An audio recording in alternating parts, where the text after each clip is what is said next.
શિક્ષા online tuition ક્લાસની અંદર આજે તમને 30 થી કરી અને 50 સુધીના વર્ગ સરળતાથી કેવી રીતે શોધવા તેના વિશેની સમજ આપવામાં આવશે. 30 થી કરીને 80 ના વર્ગ.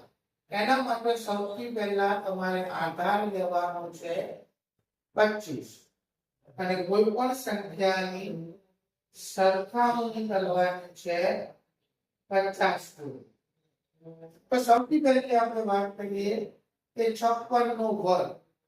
તો 56 જે છે તો 50 પ્લસ 6 કેટલા હશે? 50 વત્તા 6 એટલે કેટલા વધારે છે? 6 વધારે છે એટલે કે પ્લસ 6. તો પહેલા સૌથી પહેલા 6 નો વર્ગ લખો તો 36. હવે કેટલા વધારે હતા? 6. તો આ 6 ને 25 ની અંદર એડ કરો તો 25 ને 6 31.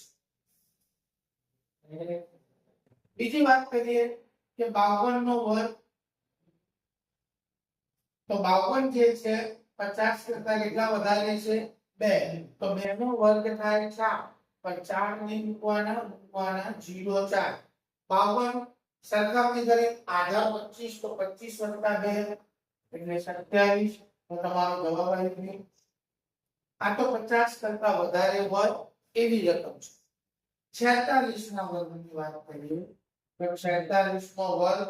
તો અહીંયા તમે જોશો તો 46 છે એ 50 કરતા કેટલા ઓછા છે? 4 ઓછા છે. તો 4 નો વર્ગ પહેલા લખી લો. કેટલો હશે?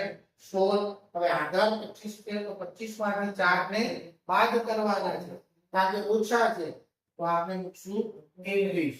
તો આપણો જવાબ આવી ગયો. તમે વિશ્વાસ નહીં કરો પરંતુ 46 ગુણ્યા 46 0 6 24 ના 4 તેથી 2 4 16 ને 18 6 થાય 36 વધી 3 6 24 ને 3 27 6 7 ને 4 11 તો 1 વધી 1 9 2 11 વધી 2116. આવી ગયો આપણો જવાબ.